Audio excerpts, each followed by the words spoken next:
Hello friends, आज की इस वीडियो में हम बात करेंगे लॉ ऑफ क्राइम सेकंड से रिलेटेड मल्टीपल चॉइस क्वेश्चंस के बारे में।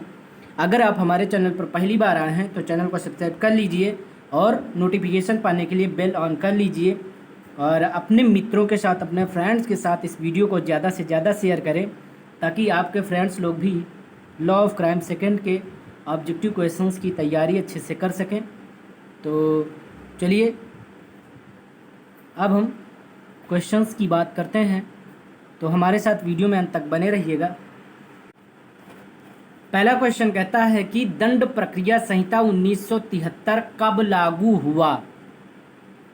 तो दंड प्रक्रिया संहिता 1973 1 अप्रैल 1974 को लागू हुआ। यहाँ पर आपका सी ऑप्शन बिल्कुल सही होगा। तो पहले का सी ऑप्शन आपका बिल्कुल सही है। क्वेश्चन नंबर दूसरा क्या कहता है कि दंड प्रक्रिया संहिता 1973 की किस धारा में, धारा पूछी गई है, न्यायिक मजिस्ट्रेटों के संबंध में प्रावधान है? तो धारा 11, 12 और 13 में, मतलब आपका क्वेश्चन नंबर दूसरे में आपका बी ऑप्शन सही है, धारा 11, 12, 13 में। ठीक है। क्वेश्चन नंबर तीसरे में क्या पूछा गया है, ध्यान से सुनिएगा। निम्नलिखित में से किसके बारे में दंड प्रक्रिया संहिता 1973 की धारा 16, 19 में प्रावधान किया गया है? तो महानगर मजिस्ट्रेट। ठीक है, महानगर मजिस्ट्रेट के बारे में दंड प्रक्रिया संहिता 1973 की धारा 16, 19 में प्रावधान किया गया है। यहाँ पर 3 में आपका ए ऑप्शन बिल्कुल सही है। क्वेश्चन नंबर 4 क्या कहता है, इनमें से कौन किसी प्रथम वर्ग न्यायिक मजिस्ट्रेट को अपर मुख्य न्यायिक मजिस्ट्रेट नियुक्त कर सकता है? तो आपको बताना है कि इनमें से कौन जो है प्रथम वर्ग न्यायिक मजिस्ट्रेट को अपर मुख्य न्यायिक मजिस्ट्रेट नियुक्त कर सकता है। तो कौन नियुक्त करता है भाई? उच्च न्यायालय नियुक्त करता है। यहाँ क्वेश्चन नंबर 4 में आपका ए ऑप्शन बिल्कुल सही होगा। क्वेश्चन नंबर 5 क्या कहता है कि दंड प्रक्रिया संहिता 1973 के अनुसार न्यायालयों की स्थापना कौन कर सकता है? तो न्यायालयों की स्थापना जो है वो राज्य सरकार कर सकता है। इन ऑप्शन में आपका ए ऑप्शन बिल्कुल सही होगा। क्वेश्चन नंबर 6 क्या कहता है कि दंड प्रक्रिया संहिता 1973 की किस धारा में यह प्रावधान है कि मुख्य महानगर मजिस्ट्रेट के न्यायालय को मुख्य न्यायिक मजिस्ट्रेट की शक्तियां और महानगर मजिस्ट्रेट के न्यायालय को प्रथम वर्ग मजिस्ट्रेट की शक्तियां प्राप्त होंगी? तो धारा 29(4) में जो है ये प्रावधान है। ठीक है, तो क्वेश्चन नंबर 6 में आपका बी ऑप्शन बिल्कुल सही होगा। धारा 29(4) में ये प्रावधान किया गया है। ठीक है। क्वेश्चन नंबर 7 की बात करते हैं। क्वेश्चन नंबर 7 कहता है दंड प्रक्रिया संहिता भारतीय संविधान के किस सूची का विषय है? तो याद कर लीजिए, जो दंड प्रक्रिया संहिता है वो भारतीय संविधान की समवर्ती सूची का विषय है, मतलब सी ऑप्शन सही होगा यहाँ पर आपका।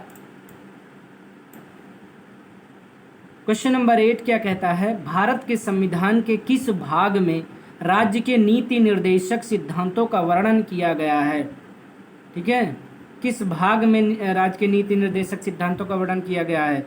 तो भाग 4 में जो है नीति निर्देशक सिद्धांतों का वर्णन किया गया है। भाग 4 का मतलब सी ऑप्शन आपका यहाँ पर सही होगा। ठीक है। क्वेश्चन नंबर 9 क्या कहता है कि दंड प्रक्रिया संहिता 1973 में किस दंडाधिकारी की व्यवस्था कार्यपालिका और न्यायपालिका को पृथक किए जाने की नीति को कार्यान्वित किए जाने के उद्देश्य से की गई? तो न्यायिक मजिस्ट्रेट और कार्यपालक मजिस्ट्रेट दोनों की। ठीक है, तो क्वेश्चन नंबर 9 का ए और बी दोनों, मतलब सी ऑप्शन आपका यहाँ पर बिल्कुल सही है। ठीक है। क्वेश्चन नंबर 10 क्या कहता है, न्यायिक मजिस्ट्रेट के न्यायालय में निम्नलिखित में से कौन सम्मिलित है? तो इसमें जो है आपका ये सभी मतलब सारे सम्मिलित हैं यहाँ पर जो ऑप्शन में दिए गए हैं ए बी सी में। तो मतलब यहाँ पर तो आपका डी ऑप्शन बिल्कुल सही होगा। तो याद रखिएगा आप लोग, प्रथम वर्ग न्यायिक मजिस्ट्रेट, द्वितीय वर्ग न्यायिक मजिस्ट्रेट और विशेष न्यायिक मजिस्ट्रेट, ठीक है, ये सारे जो है न्यायिक मजिस्ट्रेट के न्यायालय में सम्मिलित हैं, ठीक है। क्वेश्चन नंबर 11 की बात करते हैं। क्वेश्चन नंबर 11 कहता है कि दंड प्रक्रिया संहिता 1973 की किस धारा में, धारा पूछी गई है, ठीक है, विभिन्न प्रकार के दंड न्यायालयों द्वारा दंड देने की शक्ति का वर्णन किया गया है? तो धारा 28-31 में, मतलब आपका यहाँ पर ए ऑप्शन बिल्कुल सही होगा, ठीक है। कौन सा ऑप्शन सही होगा? ए ऑप्शन बिल्कुल सही होगा। क्वेश्चन नंबर 12 क्या कहता है? दंड प्रक्रिया संहिता 1973 के अनुसार दंड न्यायालयों द्वारा दंड सदैव किस आधार पर दिया जाता है? तो दंड जो है हमेशा अपराध की प्रकृति के आधार पर और अपराध की गंभीरता के आधार पर ही दिया जा सकता है, ठीक है। तो ए और बी दोनों, ठीक है। यहाँ पे डी ऑप्शन आपका सही नहीं दिख रहा है, ठीक है। तो ए और बी मतलब डी ऑप्शन यहाँ पर सही होगा आपका, ए और बी दोनों आधार पर, ठीक है। किस आधार पर? ए और बी दोनों आधार पर, मतलब ए में जो कहा गया और बी में कहा गया है जो, ठीक है, इनके आधार पर जो है दंड प्रक्रिया संहिता 1973 के अनुसार दंड न्यायालयों द्वारा दंड सदैव अपराध की प्रकृति के आधार पर और अपराध की गंभीरता के आधार पर दिया जाता है। यहाँ पर क्वेश्चन नंबर 12 में आपका डी ऑप्शन बिल्कुल सही होगा। क्वेश्चन नंबर 13 कहता है कि प्रथम वर्ग का न्यायिक मजिस्ट्रेट कितने वर्ष तक के कारावास का दंडादेश दे सकता है या दंड आदेश दे सकता है ना? तो यहाँ पर आपका ए ऑप्शन सही होगा, 3 वर्ष। कितने वर्ष तक का? 3 वर्ष तक का जो है, ठीक है, कारावास का दंड आदेश दे सकता है, हाँ। और अब बात करते हैं क्वेश्चन नंबर 14 की। क्वेश्चन नंबर 14 कहता है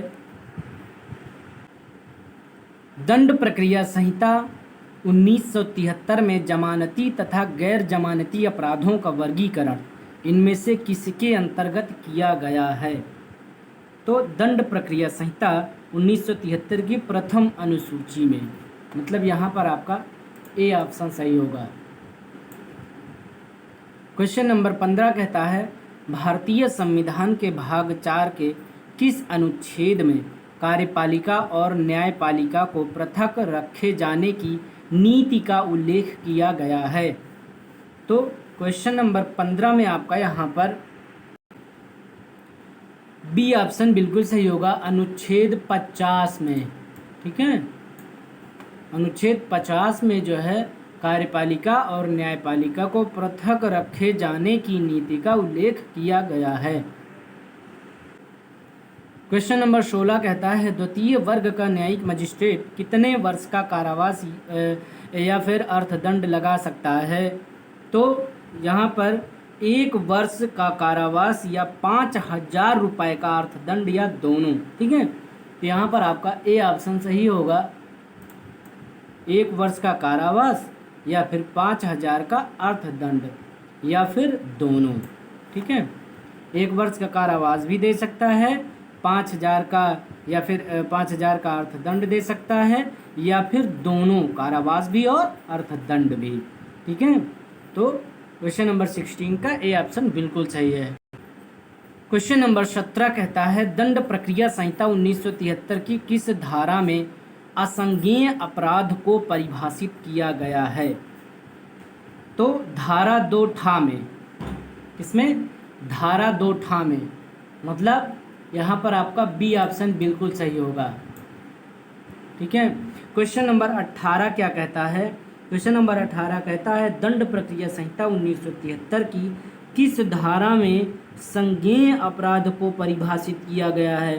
तो ये क्वेश्चन इम्पॉर्टेंट हैं, ये क्वेश्चन पूछे जा सकते हैं, ठीक है।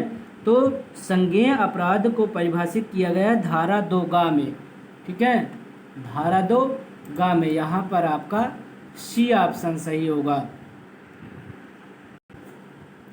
क्वेश्चन नंबर 19 क्या कहता है कि निम्नलिखित में किस अपराध के लिए पुलिस वारंट के बिना गिरफ्तार कर सकती है? तो ए ऑप्शन सही होगा यहाँ पर, संज्ञेय अपराध के लिए जो है, ठीक है, संज्ञेय अपराध के लिए पुलिस वारंट के बिना गिरफ्तार कर सकती है। तो याद रखिएगा 19 नंबर का आपका ए ऑप्शन बिल्कुल सही होगा। क्वेश्चन नंबर 20 क्या कहता है, निम्नलिखित में से कौन कार्यपालिका मजिस्ट्रेट के न्यायालय में सम्मिलित है? ठीक है, आपको बताना है कि कौन कार्यपालिका मजिस्ट्रेट के न्यायालय में सम्मिलित है। तो यहाँ पर ये सभी, मतलब डी ऑप्शन बिल्कुल सही होगा आपका, जिला मजिस्ट्रेट के न्यायालय में, उपखंड मजिस्ट्रेट के न्यायालय में और विशेष कार्यपालक मजिस्ट्रेट के न्यायालय में, ठीक है। तो क्वेश्चन नंबर 20 में आपका डी ऑप्शन बिल्कुल सही होगा। क्वेश्चन नंबर 21 क्या कहता है, क्वेश्चन नंबर 21 कहता है कि देखिए यहाँ पर क्वेश्चन नंबर 21 सेम वही है, 20 और 21 दोनों, तो यहाँ पर भी जो है ये सभी होगा, ठीक है। मतलब कौन कार्यपालिका मजिस्ट्रेट के न्यायालय में सम्मिलित है, तो ये सभी, ठीक है। तो यहाँ पर डबल बार क्वेश्चंस लिख गया है, ठीक है। क्वेश्चन नंबर 21 और 20 सेम ही है, ठीक है। क्वेश्चन नंबर 22 की बात करते हैं। प्रथम वर्ग का न्यायिक मजिस्ट्रेट जो है कितने रुपए का अर्थदंड, मतलब दंड प्रक्रिया संशोधन अधिनियम 2005 के बाद लगा सकता है? तो यहाँ पर 10,000 रुपये तक का, ठीक है, अर्थदंड लगा सकता है। कितने रुपए तक? 10,000 रुपये तक का। ए ऑप्शन सही होगा आपका यहाँ पर। क्वेश्चन नंबर 23 कहता है उच्च न्यायालय किस प्रकार का दंडादेश दे सकता है? तो विधि द्वारा प्राधिकृत किसी प्रकार का, मतलब क्वेश्चन नंबर 23 में आपका डी ऑप्शन सही होगा, विधि द्वारा प्राधिकृत किसी भी प्रकार का, ठीक है, दंडादेश दे सकता है। तो क्वेश्चन नंबर 23 में डी ऑप्शन बिल्कुल सही होगा। क्वेश्चन नंबर 24 की बात करेंगे। असंज्ञेय अपराध के मामले से अभिप्राय ऐसे अपराध एवं मामले से है जिसमें पुलिस अधिकारी बिना वारंट के गिरफ्तार करने को प्राधिकृत नहीं होते हैं। दंड प्रक्रिया संहिता 1973 के अंतर्गत यह परिभाषा किस धारा में वर्णित है? ठीक है, तो यहाँ पर धारा 2 में वर्णित है ये, ठीक है। तो 24 का ए ऑप्शन आपका यहाँ पर बिल्कुल सही होगा। अभी आपको क्वेश्चन मिला था कि असंज्ञेय अपराध जो है किस धारा में परिभाषित किया गया, तो धारा 2 में, ठीक है, याद रखिएगा, इम्पॉर्टेंट है। तो चलिए बात करते हैं क्वेश्चन नंबर 25 की। क्वेश्चन नंबर 25 कहता है निम्नलिखित में किस शब्द को दंड प्रक्रिया संहिता की धारा 2 में परिभाषित किया गया है? तो न्यायिक कार्यवाही, ठीक है, न्यायिक कार्यवाही को दंड प्रक्रिया संहिता की धारा 2 में परिभाषित किया गया। याद रखिएगा, ये इम्पॉर्टेंट है, न्यायिक कार्यवाही को धारा 2 में परिभाषित किया गया है, याद रखिएगा, बहुत इंपॉर्टेंट क्वेश्चन है। 26 क्या कहता है दंड प्रक्रिया संहिता 1973 में परिभाषित शब्द और उनकी धाराओं में विसंगत को चिन्हित कीजिए।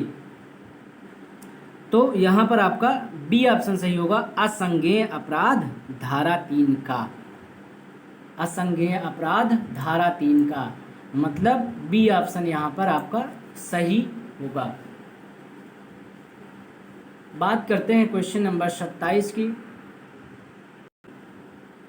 क्वेश्चन नंबर 27 कहता है दंड प्रक्रिया संहिता 1973 की किस धारा में लोक अभियोजक शब्द को परिभाषित किया गया है? तो धारा 2 में। किसमें?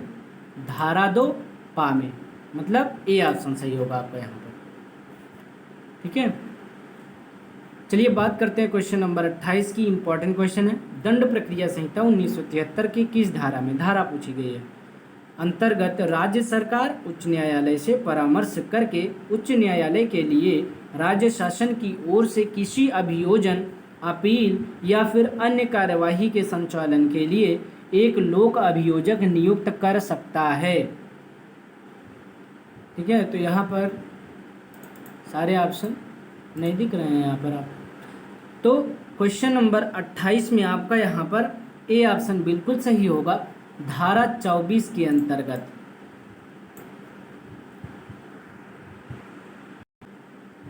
क्वेश्चन नंबर 29 मतलब 29 नंबर कहता है यहाँ पर दिए गए निम्नलिखित विकल्पों में कौन सा कथन सत्य नहीं है। ठीक है, आपको सत्य नहीं है जो कथन उसको बताना है। तो यहाँ पर सी ऑप्शन सही होगा, जांच न्यायिक प्रक्रिया नहीं है। जांच जो है वो न्यायिक प्रक्रिया नहीं है। क्वेश्चन नंबर 30 कहता है दंड प्रक्रिया संहिता 1973 की धारा 14 में न्यायिक मजिस्ट्रेटों की स्थानीय संबंधी प्रावधान है, रिक्त स्थान की पूर्ति कीजिए। तो आपको यहाँ पर रिक्त स्थान की पूर्ति करना है। देखिए 1900 जो दंड प्रक्रिया संहिता 1973 की धारा 14 है, तो धारा 14 में न्यायिक मजिस्ट्रेटों की जो स्थानीय अधिकारिता संबंधी प्रावधान है। ठीक है, कौन सा ऑप्शन सही है? ए ऑप्शन सही है। यहाँ पर अधिकारिता भरा जाएगा। ठीक है, क्वेश्चन नंबर 31 की बात करते हैं। क्वेश्चन नंबर 31 कहता है कि दंड प्रक्रिया संहिता 1973 की धारा 21 में निम्नलिखित में से किसके संबंध में प्रावधान किया गया है। तो विशेष कार्यपालक मजिस्ट्रेट के संबंध में प्रावधान किया गया है धारा 21 में, विशेष कार्यपालक मजिस्ट्रेट। मतलब कौन सा ऑप्शन सही होगा यहाँ पे? बी ऑप्शन सही होगा। क्वेश्चन नंबर 32 कहता है कि मुख्य न्यायिक मजिस्ट्रेट कितना दंडादेश दे सकता है। तो याद रखिएगा, मुख्य न्यायिक जो मजिस्ट्रेट होगा वो 7 वर्ष तक का कारावास या फिर असीमित अर्थदंड या फिर दोनों। कितने वर्ष तक? 7 वर्ष तक पहले तो कारावास या फिर असीमित अर्थदंड या फिर दोनों। ठीक है, तो 32 नंबर का यहाँ पर आपका सी ऑप्शन बिल्कुल सही होगा। क्वेश्चन नंबर 33 कहता है सामान्यतः अन्वेषण की कार्यवाही में निम्नलिखित में कौन सी कार्यवाही सम्मिलित रहती है। तो याद रखिएगा, मामले के तथ्यों और परिस्थितियों का सुनिश्चित किया जाना, संदेहप्रद अपराधी की खोज तथा गिरफ्तारी और अपराध कारित होने से संबंधित साक्ष्यों का संग्रह। ठीक है, उपरोक्त तो सभी ये जितने भी हैं सारे के सारे जो है सामान्यतः अन्वेषण की कार्यवाही से जो है या कार्यवाही में सम्मिलित रहती हैं। ठीक है, ये सारी चीज़ें। तो यहाँ पर डी ऑप्शन आपका सही होगा। 33 में डी ऑप्शन सही होगा आपका। क्वेश्चन नंबर 34 की बात करते हैं। दंड प्रक्रिया संहिता 1973 की किस धारा में, धारा पूछी गई है यहाँ पर भी कि किसके अंतर्गत जो है, किस धारा के अंतर्गत जो है अपराधों के समन के बारे में प्रावधान किया गया है।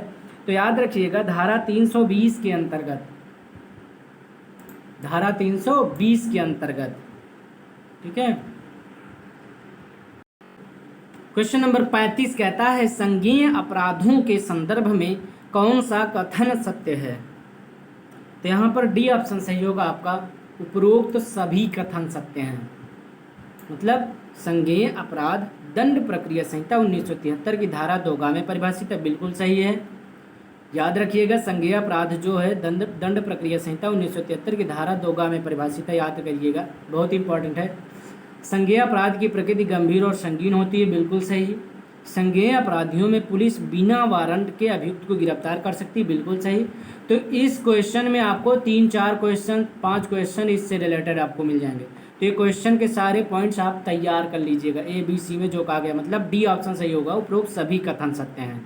ठीक है, संज्ञेय अपराध से रिलेटेड। ठीक है, तो 35 में आपका डी ऑप्शन बिल्कुल सही होगा, याद रखिएगा। आई होप कि आपको वीडियो पसंद आई होगी। आप लोग वीडियो को लाइक नहीं करते, प्लीज़ आप लोग वीडियो को लाइक करिए, और सब्सक्राइब नहीं किया अभी तक हमारे चैनल को तो प्लीज़ आप सब्सक्राइब जरूर करिए और बेल ऑन कर लीजिए नोटिफिकेशन पाने के लिए। तो अब हम नेक्स्ट वीडियो में आपसे मिलेंगे दोस्तों। बहुत बहुत धन्यवाद।